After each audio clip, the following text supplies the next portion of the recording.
Good morning అన్న. ఇగో rice అయితే ఇప్పుడే పెట్టుకున్నాను. పనికైతే వెళ్ళాలి కదా. ఒక చిన్న మాట,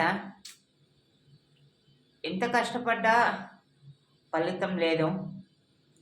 ఏది ట్రై చేసినా కూడా విజయం లేదు.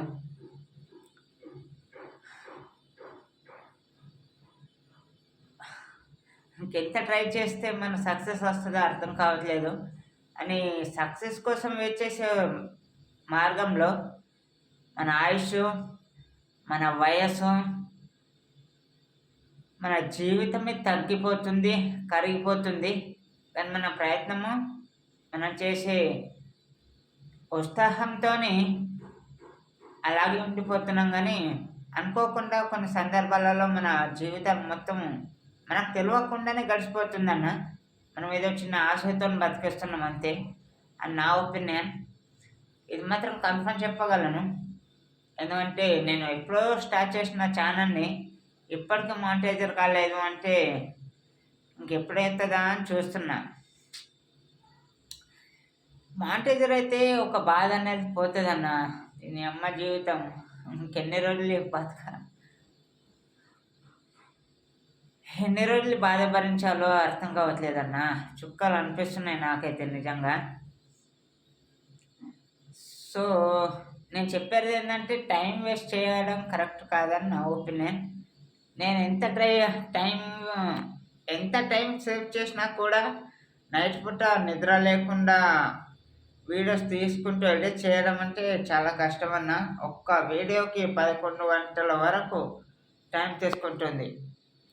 ఎప్పుడో 7 గంటలకు స్టార్ట్ చేస్తే 11 అవుతుందన్న. తీయాలా, ఎడిట్ చేయాలా, కరెక్ట్ సెట్ చేయాలా అంటే వీడియోస్ తీయడం కూడా అంత సింపుల్ ఏం కాదు. చాలా హార్డ్ వర్క్ అన్న ఇది కూడా. ఇంకా మెయిన్ నేను జస్ట్ నార్మల్గానే ఎడిట్ చేస్తున్నా. ఇంకా లోపల బాగున్నాయి ఎడిట్ చేసేటివి. చుక్కలు అనిపిస్తున్నాయి.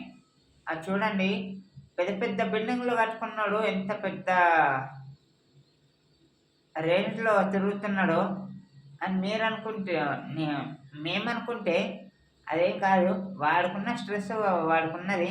ఎన్ని కోట్లు పెట్టి ఆ బిల్డింగ్ కడుతున్నాడో వాడికి తెలుసు. ఏ పని ఆగుతుంది, ఏ పని జరుగుతుంది, ప్రతిదీ చూడాలంటే వాడు కూడా మైండ్ అనేది ఖరాబ్ అవుతుంది కదా. ఏదో ఫేస్లో ఉన్నాడు, చూస్తున్నాడు, నడుస్తున్నాయని లైట్గా పట్టించుకోవట్లేదు. కానీ పైసలు అయితే బాగా పెడుతున్నాడు. ఎక్కడ పని జరుగుతుందో, ఎక్కడ పని జరగదో, ఎవడు బిజీ వాడిదో వాళ్ళదే ఉంటుంది కదా, చెప్పలేము. సో మన సిచ్యువేషన్ కూడా అంతే అన్న. మన జీవితం మనం గడిచిపోతుంది. ఏది ఎలా గడుస్తుందో తెలుస్తని లేదు, కానీ గడిచిపోవడం మాత్రం పక్కా. జీవితం తోడం తగ్గిపోతుందన్న కదా. అది అర్థం చేసుకుంటే ఖచ్చితంగా బాగుపడతామేమో అనిపిస్తుంది. అది నా బతుకు తీరు.